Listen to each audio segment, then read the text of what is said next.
أعوذ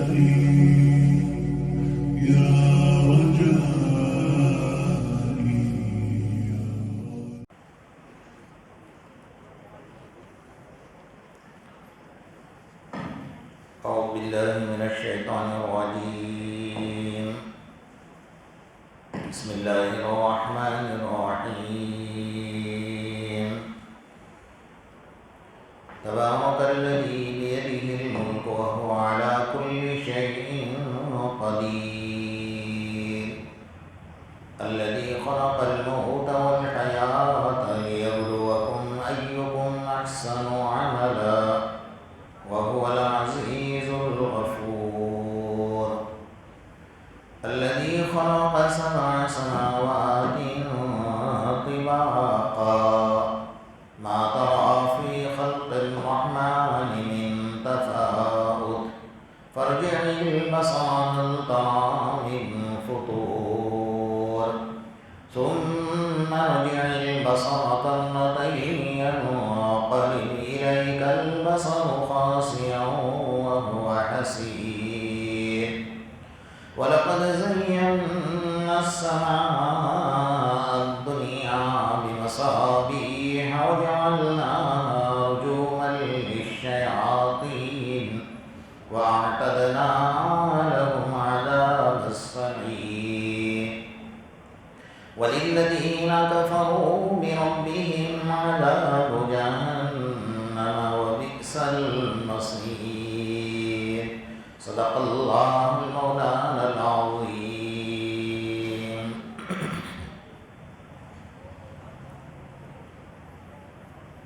گزشتہ کل آپ حضرات کے سامنے سورہ ملک کی دوسری نمبر کی آیت پر گفتگو چل رہی تھی. الذی خلق الموت والحیات، کہ اللہ تعالیٰ نے موت اور حیات کو پیدا کیا ہے. چونکہ موت آخرت کی منزلوں میں سے پہلی منزل ہے، اس لیے موت کا تذکرہ اللہ تعالیٰ نے یہاں پر فرمایا. اور آپ کے سامنے یہ بات عرض کی گئی تھی کہ آخرت کا سفر کرنے کے لیے ہر انسان کو 5 منزلوں سے گزرنا ہوگا. پہلی منزل سکرات کا عالم ہے، دوسری منزل قبر کا منظر ہے، اور تیسری منزل میدان حشر ہے. ان تینوں پر ہماری گفتگو ہو چکی ہے. اور میدان محشر بڑا خطرناک منظر ہے، اس لیے کہ یہ منظر جو ہے وہ اللہ تعالیٰ کے غضب، اللہ کے جلال، اللہ کے غصے کا منظر ہے.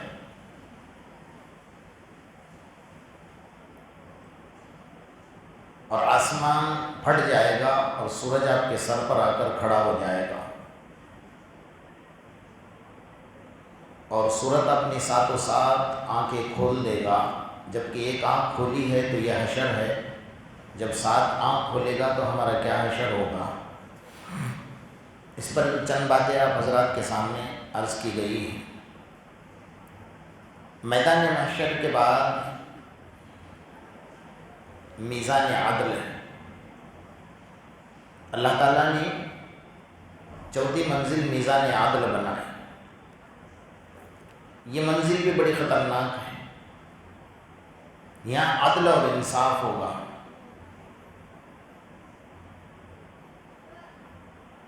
فَيَوْمَئِذٍ لَا يُسْأَلُ عَنْ ذَنبِهِ إِنسٌ وَلَا جَانٌ. اللہ کا قرآن یہ کہہ رہا ہے کہ انسانوں سے اور جناتوں سے یہ نہیں پوچھا جائے گا کہ یہ گناہ کیوں کیا ہے، بلکہ یہ پوچھا جائے گا کہ یہ گناہ کیا ہے. حضرت قتادہ رضی اللہ تعالیٰ عنہ فرماتے ہیں کہ دوسرا مرحلہ ہوگا، یہ سزا اور جزا کا وقت ہوگا. نیک کاموں کی جزا ملے گی، گناہوں کی سزا ملے گی. ہم سب کے آقا محمد رسول اللہ صلی اللہ تعالیٰ علیہ وسلم ارشاد فرماتے ہیں کہ میزان عدل جو ہے وہ بڑا عجیب ہوگا. یہ ترازو ہے، ہمارے سارے زندگی کے گناہوں کا ڈھیر وہاں پر جمع ہوگا. حضرت فاطمہ رضی اللہ تعالیٰ عنہ اتنی چہیتی بیٹی ہے اللہ کے رسول صلی اللہ علیہ وسلم کی، لیکن اللہ کے رسول صلی اللہ علیہ وسلم نے حضرت فاطمہ سے بھی فرمایا کہ فاطمہ اعملی، فاطمہ عمل کرتی رہنا، جب تو میزان عدل پر آئے گی نا اس وقت یہ مت سوچنا کہ میرا باپ محمد ہے، میرا باپ اماموں کا نبی ہے اور میرا باپ سرتاج ہے اور میرے باپ کا مرتبہ بہت بڑا ہے، میزان عدل پر میں تجھے بھی کام نہیں آؤں گا۔ اللہ کے رسول صلی اللہ علیہ وسلم نے یہ وارننگ دی ہے۔ جب اللہ کے رسول صلی اللہ علیہ وسلم میزان عدل پر اپنے بیٹی کو یہ فرما رہے ہیں کہ میں بھی تجھے کام نہیں آؤں گا، تو دنیا میں جو یہ دھوکہ دینے والے نعرے لگائے جاتے ہیں کہ بابا کا دامن پکڑ کر جنت میں جائیں گے، کون سے بابا لے جائیں گے جنت میں آپ کو؟ پہلے تو بابا کو دیکھنا پڑے گا کہاں جائیں گے جی، آپ کو دھوکے میں رکھا جا رہا ہے۔ جنت اتنی سستی نہیں ہے کہ چھلانگ لگا کر آپ جنت میں کود جائیں گے۔ اگر اتنی سستی ہوتی تو صحابہ کرام اپنی گردنیں نہیں کٹواتے، ساری زندگی لوگوں سے جنگیں نہیں کرتے، اپنا سونا، اپنا کھانا، اپنا پینا چھوڑ کر دنیا کے کونے کونے میں دین کی دعوت لے کر نہیں پھیلتے۔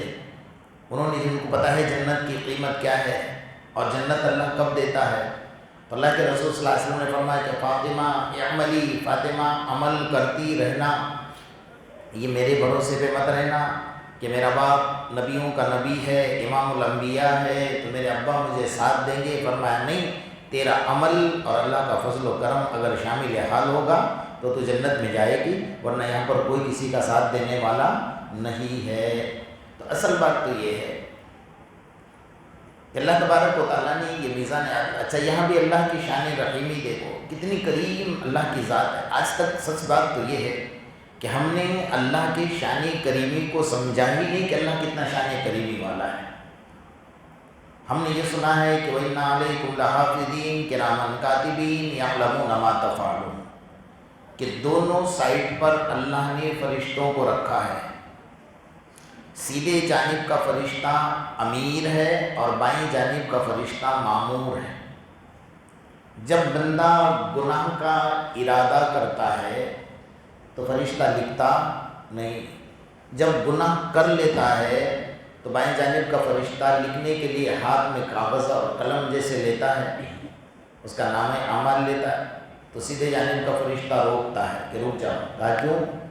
کہ اس نے گناہ تو کیا ہے، ہم نے دیکھ لیا ہے، لیکن 24 گھنٹے انتظار کرو، اگر یہ توبہ نہیں کرتا تب جا کر گناہ لکھ دو۔ اور نیکیوں کا فرشتہ، رات میں بندہ بستر پر سونے کے لیے جا رہا ہے، وضو کر لیا اور اس نے تہجد کی نیت کر لی کہ میں تہجد پڑھوں گا، ابھی پڑھی نہیں، نیت کر لی، تو سیدھے جانب کے فرشتے نے لکھ دیا کہ اس نے تہجد کیا کر لی بھائی؟ پڑھ لی۔ میرا اللہ کتنا کریم ہے، فرشتہ اللہ کے حکم کے بغیر لکھتا نہیں ہے۔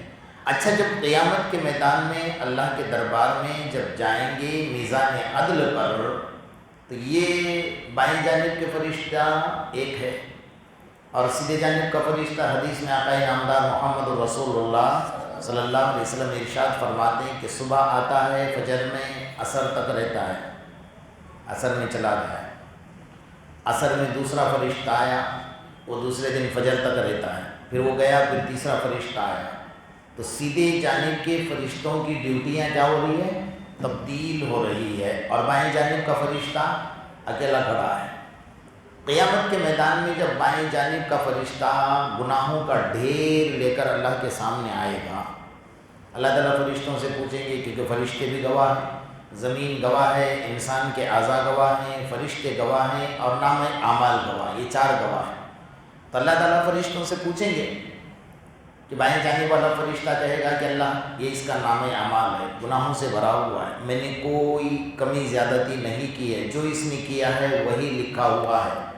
سیدھے جانب کے فرشتے ہزاروں کی تعداد میں کھڑے ہیں، کیونکہ صبح ہے یا شام میں گئے، شام میں آیا، تیسرا، چوتھا، پانچواں، چھٹا، نوجوانی کا ہوش سنبھالا ہے اس وقت سے لے کر مرنے تک۔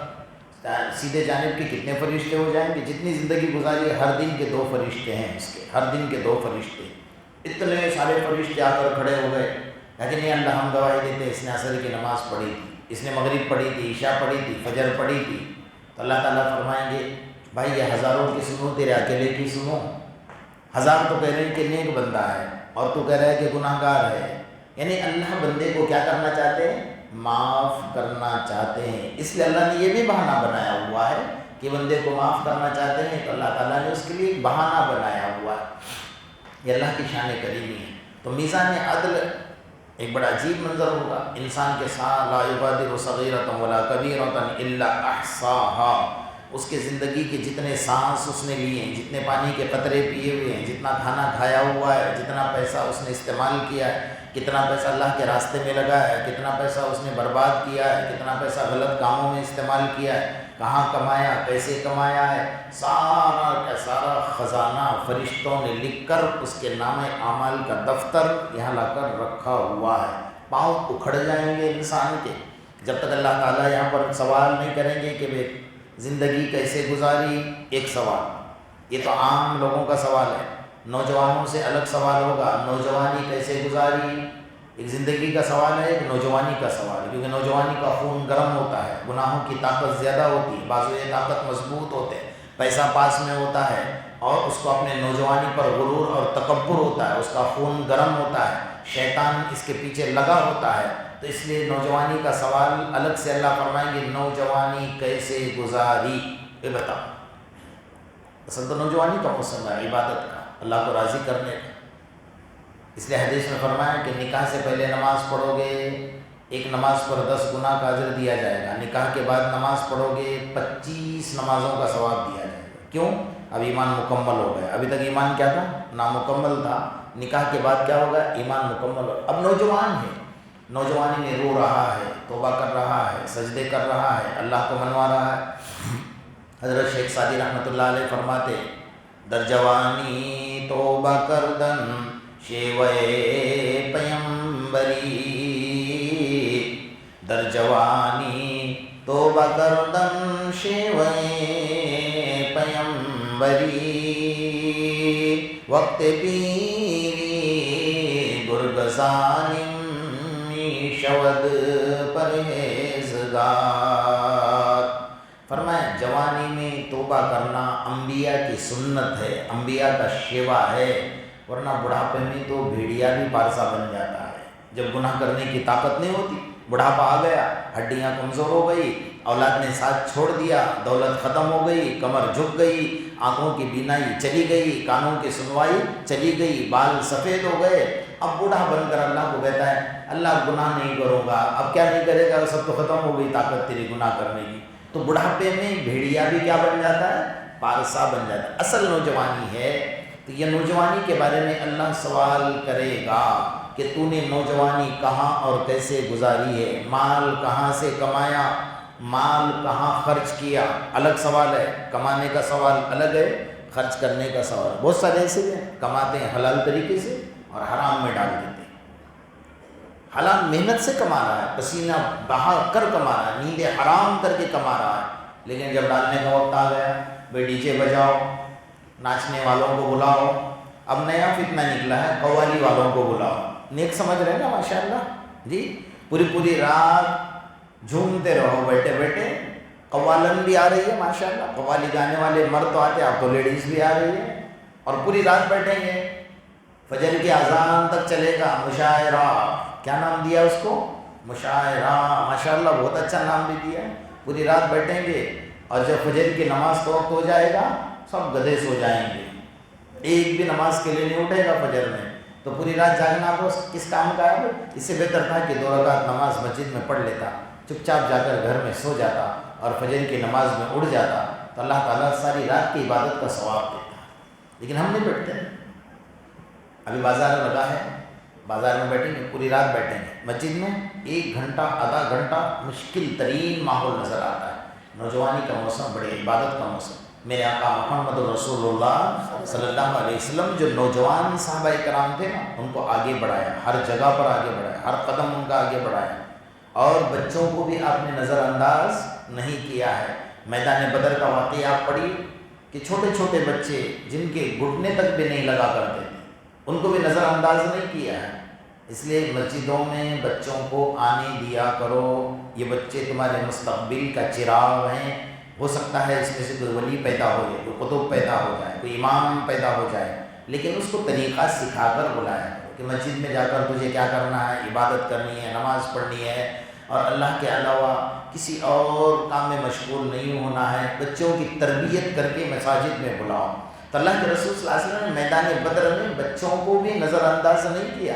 وہ چھوٹے چھوٹے بچے آ کر کہہ رہے ہیں، معاذ اور معوذ، دو چھوٹے بچے ہیں، اللہ کے رسول سے پوچھ رہے ہیں، صحابہ سے پوچھ رہے ہیں کہ یہ شیطان کون ہے جو میرے آقا کو پریشان کرتا ہے؟ کہا کون؟ کہا ابو جہل کون ہے اس میں؟ بچے پہچانتے نہیں تھے نا، کون ہے ابو جہل؟ ہم نے سنا ہے کہ ابو جہل میرے آقا کو بڑا پریشان کرتا ہے۔ چھوٹے چھوٹے بچے، کہا ہم اس کی آج خبر لیں گے، اور حقیقت میں انہی بچوں نے اس کا قتل کیا ہے۔ آپ سوچ سکتے ہیں نا، تاریخ گواہی دے رہی ہے اس بات کی۔ تو نوجوانی کا جو عالم ہے وہ بہت اچھا موسم ہے، عبادت کا موسم ہے۔ اس میں عبادت میں تھکان نہیں لگتی ہے، اگر وہ 1 گھنٹہ کھڑے رہ کر بھی نماز پڑھ رہے تھکان نہیں لگے۔ بڑھاپا آئے گا، کبھی کبھی تو بہت سارے لوگوں کو آپ نے دیکھا ہوگا سجدے سے محروم ہو جاتے ہیں، نماز تو پڑھ رہے ہیں لیکن جو پیشانی اللہ کے سامنے رگڑنے میں مزہ آتا ہے، وہ بیٹھ کر نماز پڑھنے میں مزہ نہیں آتا۔ وہ کوشش کر رہے ہیں کہ اللہ سجدہ ہو جائے، پیشانی تیرے سامنے رگڑی جائے، لیکن وہ لذت سے کیا ہو گئے؟ محروم ہو گئے۔ اس لیے علماء نے لکھا ہے سجدہ کر لے اس سے پہلے کہ تجھے سجدہ کرنے سے محروم کر دیا جائے، یا ایسے حالات پیدا ہو جائے کہ تو سجدے کے لیے ترسنے لگ جائے۔ آپ کو نماز پڑھ کر دیکھیے، بہت سارے بندے بیماری میں ہیں، بیچارے پڑھ رہے ہیں، اللہ ان کی بھی نماز قبول کرے گا کہ وہ سجدہ نہیں کر پا رہے، اشارے سے سجدہ کر رہے ہیں۔ اور آپ وہ نماز پڑھ کر دیکھیے جو پیشانی زمین پر اللہ کے سامنے رگڑ رہے، اس میں اور اس میں زمین آسمان کا فرق لگے گا۔ جو سجدے کی لذت ہے نا، جو اللہ کے قدموں پر پیشانی رگڑنے کی جو لذت ہے نا، وہ لذت آپ کو نصیب نہیں ہوگی۔ بہرحال تو نوجوانی کا موسم، اللہ کے رسول صلی اللہ علیہ وسلم نے اپنے نوجوانوں کو کیسے سنبھالا تھا، کیسے پالا تھا؟ آقا نامدار محمد رسول اللہ صلی اللہ علیہ وسلم کی جو نوجوان صحابہ تھے، اللہ کے رسول نے بڑی تربیت فرمائی۔ حضرت عبداللہ بن حذافہ رضی اللہ عنہ، ایک صحابی حضرت عمر رضی اللہ تعالیٰ عنہ کے دور میں ایرانیوں کے مقابلے میں کہ ملک شام گئے، 80 صحابہ کرام کو لے کر گئے، اور وہاں جانے کے بعد وہاں کے بادشاہ نے ان 80 صحابہ کو گرفتار کر لیا۔ حضرت عمر کو خبر پڑ گئی کہ بادشاہ نے میرے 80 صحابہ کو گرفتار کر لیا ہے، تو جنگ گئے تھے جنگ کے میدان کے لیے، اور پھر انہیں دھمکیاں دے رہا تھا، مجرموں کو لاتا تھا دوسرے لوگوں کو اور دیگ چڑھاتا تھا، دیگ کے اندر تیل ابالتا تھا اور لا کر مجرموں کو ان کے سامنے دیگ میں ابلتے ہوئے تیل میں ڈالتا تھا، منٹوں میں جل کر خاک ہو جاتے، انہیں کھڑے کرتا اور بتاتا کہ تمہارا حشر بھی یہ کیا جائے گا۔ حضرت عبداللہ بن حذافہ کو بلا لیا اور بلا کر کہا کہ تم ایمان قبول، تم اسلام چھوڑ دو اور تم صلیبی بن جاؤ، عیسائی بن جاؤ، نہ تمہارا انجام یہ ہوگا جیسا اس کا دیکھ رہے ہو نا، جلتے ہوئے تیل کے اندر تمہیں بھی ڈال دیا جائے گا۔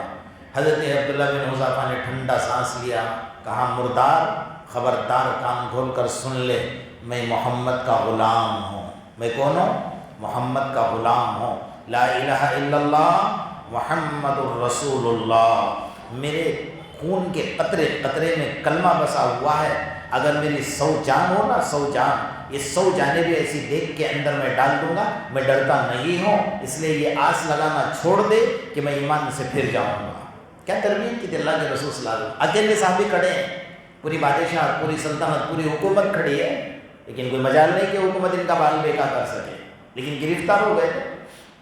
کہا دیکھا کہ یہ تو اب باز نہیں آ رہا، اس نے پھر لالچ دے دی، جیسا آج کل ہمارے لڑکیوں کو لالچ دی جا رہی ہے، لالچ دے دی کہ میرے لڑکی کے ساتھ آپ کا نکاح کرا دوں گا۔ کہا ہٹ جا مردے، تو کافر، تو عیسائی، اور تیرے لڑکی سے میں نکاح کروں گا؟ کہا میں محمد کا غلام ہوں، میں نے کلمہ پڑھا ہے، یہ لالچ سے دینا چھوڑ دے، ہمارے پاس ایمان کی دولت سے بڑھ کر کوئی دولت نہیں ہے۔ بند کر دیا، قید میں ڈال دیا، شراب کا گلاس اور سور کے کباب بنا کر رکھ دیے۔ 3 دن 3 رات کے بعد کمرہ کھول کر دیکھا تو جیسے شراب کے گلاس پر سور کے کباب کی پلیٹ رکھی ہوئی ایسی رکھی ہوئی، اس کو ہاتھ بھی نہیں لگایا۔ 3 دن بعد کمرہ کھول کر دیتا ہے کہ یہ تو ایسا ہی رکھا ہوا ہے، تم نے ہاتھ نہیں لگایا، ہاتھ لگانا تو بہت دور کی بات ہے، میں نے اس پر نظر اٹھا کر بھی نہیں دیکھا ہے۔ اللہ اکبر، کیا ایمان تھا ان لوگوں کا۔ تو کہا بھائی اب تو تمہارے لیے حلال ہو گیا نا۔ کہا کیسے حلال ہوگا؟ جب 3 دن 3 رات گزر گئے، کھانے کے لیے کچھ نہیں ہے، تو اسلام میں یہ فتویٰ ہے، مسئلہ ہے کہ اگر آپ کو لگ رہا ہے کہ آپ کی جان چلی جائے گی، الا من اکرہ وقلبہ مطمئن بالایمان، تو ایمان دل میں تو مضبوط ہے لیکن بات دل نخواستہ، دل نہیں مان رہا ہے لیکن جان بچانی ہے، اس لیے اس وقت کے لیے یہ چیز تمہارے لیے حلال ہے، تم کھا سکتے ہیں۔ کہا مجھے پتا ہے کہ میں کھا سکتا ہوں، میرے لیے حلال تھا، لیکن اگر میں کھا لیتا تو تیرے جیسے مردار کافر کا دل خوش ہوتا، تو میں تیرا دل خوش کرنا ہی نہیں چاہتا تھا۔ اللہ، یہ ان کا ایمان تھا۔ اس نے کہا کہ تو کوئی بھی طریقے سے باز نہیں آ رہا ہے، نہ آگ سے ڈر رہا ہے، نہ لالچ میں آ رہا ہے، نہ حکومت سلطنت کے لالچ میں آ رہا ہے۔ پھر جا کر کہا اگر آپ عیسائی بن جاؤ گے تو آدھی سلطنت آپ کے نام کر دوں گا۔ انہوں نے کہا یہ پوری سلطنت ہمارے پاس ہی آنے والی ہے، آدھی کیوں لوں گا بھائی، اور ایمان کے ساتھ لوں گا، تجھے ٹھوک کر لوں گا، یہ یاد رکھ لے اور کان کھول کر سن لے، لالچ میں آ کر نہیں لوں گا، کیونکہ صحابہ کا ایمان ایسا تھا، ان نوجوانوں کا ایمان ایسا۔ جب ایران فتح ہوا، ایران فتح ہو گیا، یہ فارس فتح ہو گیا، تو فارس فتح ہونے کے بعد صحابہ کرام نے جو اس کا کیپٹل تھا، اس کی جو راجدھانی تھی، اس راجدھانی کا گھیراؤ کر لیا، اتنی باقی تھی۔ صرف 13 صحابہ کرام تھے، کتنے؟ 13 نے پورا شہر کا گھیراؤ کر، اب وہاں بادشاہ رہتا ہے، وہاں سلطنت ہے، حکومت ہے، طاقت ہے، فورس ہے، سب کچھ ہے ان کے پاس۔ 13 صحابہ نے گھیراؤ کر لیا۔ بادشاہ کو پتہ چلا کہ یہ تو پورا فارس فتح کر کے یہاں بھی آ گئے اور پورے شہر کا گھیراؤ کر کے، کسی کی مجال نہیں تھی کہ گھر سے باہر نکلے، حالانکہ نہ ان کے پاس کوئی ہتھیار ہے، نہ کوئی فوج ہے، کچھ بھی نہیں، 13 صحابہ ہیں۔ تو بادشاہ نے 3 دن 3 رات کے بعد کہا ان کو بلاؤ، بیٹھ کر بات کر لیتے ہیں۔ پہلے اپنے سپاہیوں سے مشورہ کیا کیا کرنا چاہیے، کہا ماریں گے یہ تو ننگے ہیں، بھوکے ہیں، ان کے پاس پہننے کے لیے کپڑا نہیں، کھانے کے لیے کچھ نہیں ہے، پاؤں میں چپل نہیں، یہ کیا ہمارا مقابلہ کریں گے۔ تو بادشاہ نے کہا ظاہر میں مت دیکھو، یہ وہ لوگ ہیں جہاں قدم رکھتے ہیں زمین ان کی کامیابی کے لیے قدم چومتی ہے، کہا جہاں قدم رکھتے ہیں کامیاب ہوتے ہیں، ان کے پیچھے کوئی اور بڑی طاقت ہے جو لگی ہوئی ہے، ظاہر میں مت دیکھو کیا ہو رہا ہے۔ کہا بلاؤ ان کے بیٹھ کر بات کرتے ہیں۔ تو ان کا جب قاصد وہاں پہنچا اور انہیں کہا کہ بادشاہ آپ کو بلا رہے ہیں اور بات کرنا چاہتے ہیں، تو 13 ساتھیوں میں مشورہ ہوا، تو ایک صحابی نوجوان تھے، وہ کھڑے ہو گئے، کہ میں جاؤں گا، اکیلا جاؤں گا۔ ہمارے سامنے منظر، بھائی بلی کا بکرا تو بن جانا، مجھے کیوں بھیجتا آگے؟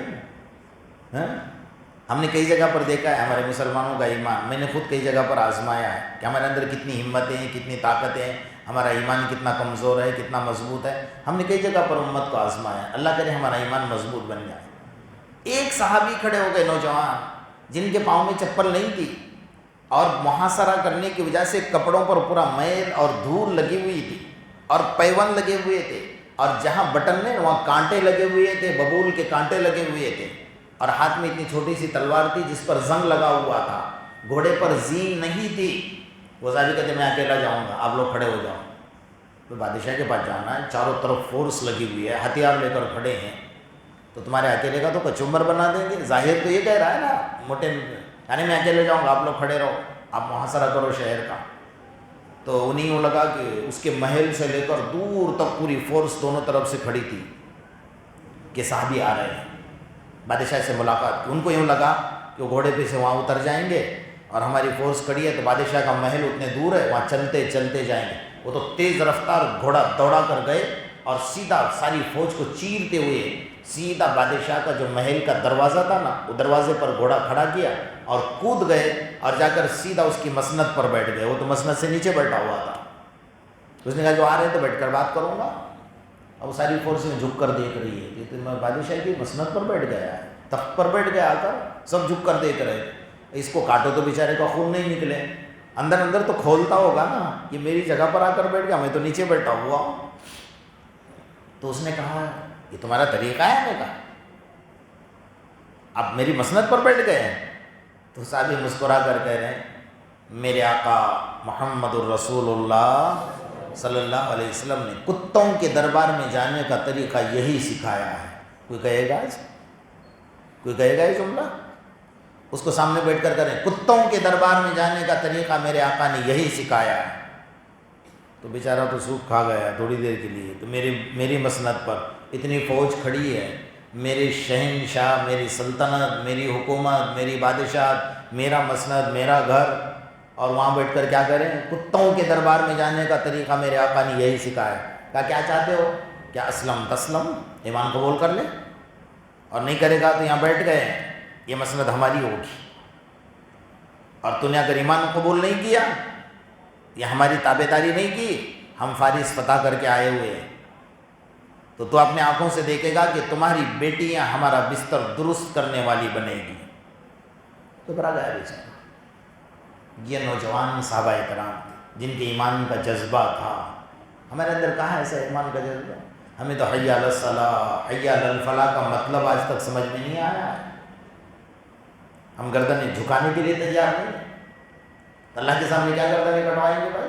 تو میزان عدل پر بات چل رہی تھی کہ میزان عدل کے پاس جب ہمارا نام اعمال آئے گا، گناہوں کا سارے زندگی کا ڈھیر ہوگا، پورے زندگی کا البم زمین نے تیار کیا ہوگا کہ یہ بندہ تھا جو میرے سینے پر اپنا سینہ تان کر چلا کرتا تھا، میرے سینے پر اپنے جوتیوں سے رگڑ کر چلا کرتا، میرے سینے پر تھوکتا تھا، میرے سینے پر گندگیاں ڈالتا تھا، میرے سینے پر بیٹھ کر پوری رات چوراہے پر کھڑے ہوتا تھا، کسی کی ماں بہنوں پر نظریں اٹھایا کرتا تھا، میرے سینے پر بیٹھ کر جگار کھیلا کرتا تھا، میرے سینے پر بیٹھ کر ناچ گانے کیا کرتا تھا۔ یہ سارا زمین یومئذ تحدث اخبارہا، یہ زمین سارا البم بنا کر اللہ کے دربار میں کیا کرے گی؟ پیش کرے گی، اور آپ اپنے آنکھوں سے دیکھو گی کہ ہاں یہ کام بھی تو میں نے کیا، میں تو کر کے بھول گیا تھا، میں نے تو کہا کہ میں ناچا نہیں تھا لیکن دیکھنے کے لیے گیا تھا۔ جیسے ہمارے باپ کیا کرتے؟ بچوں کو گود میں اٹھاتے ہیں، پتنگ ہاں چلانے گئے تھے لیکن دیکھنے گئے تھے۔ کہا تازیے؟ کہا نہیں دیکھنے گئے تھے۔ اچھا ناچ گانے؟ کہا نہیں دیکھنے گئے تھے۔ کہا جلوس؟ نہیں دیکھنے گیا تھا۔ اچھا وہاں پر محلے میں ڈانس ہو رہا تھا، ڈی جے بج رہے، کہا میں نے نہیں ناچا ہوں، میں دیکھنے گیا تھا۔ یہ جو کہتے ہیں کہ میں دیکھنے گیا تھا، ایک دن یہ بھی ناچنے والے بن جاتے ہیں، کیونکہ دیکھنے کا اثر تو زندگی میں آنا ہی ہے نا، اور چھوٹے بچوں پر تو اس کا اثر ضرور آئے گا جو یہ حرکتیں کر رہے ہیں۔ ابھی سے ان کا ایک دل بالکل صاف اور کورا ہے، جو اس کاغذ پر آپ جو لکھو گے وہی لکھا جائے گا۔ تو بہرحال میزان عادل پر آپ آؤ گے تو آپ کا سارے زندگی کے کارنامے، سارے زندگی کا ریکارڈ، سارے زندگی کی رپورٹ زمین بھی پیش کر رہی ہے، بدن کے اعضاء بھی پیش کر رہے ہیں، فرشتے بھی پیش کر رہے ہیں، اور تمہارا نام اعمال بھی پیش کر رہا ہے۔ کس کو جھٹلاؤ گے بھائی؟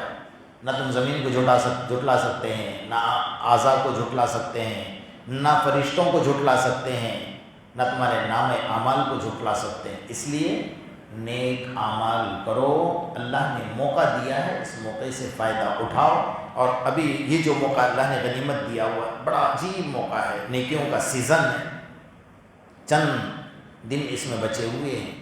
ان دنوں میں جو کوتاہی ہوئی ہے، ان دنوں میں ہم اس کی تلافی کر سکتے ہیں، تو سب مل کر جتنے ایام رمضان کے بچے ہیں، اللہ تعالیٰ سے یہ دعا کرتے رہے کہ اللہ پاک آنے والے رمضان کے جو جتنے دن بچے ہیں، یہ دنوں کے ہمیں اللہ تعالیٰ پوری قدردانی کی توفیق عطا فرمائے، اور جو ہم سے ناقدری ہوئی ہے اللہ پاک اپنے رحمت سے ہم سب کے گناہوں کو معاف فرما دے۔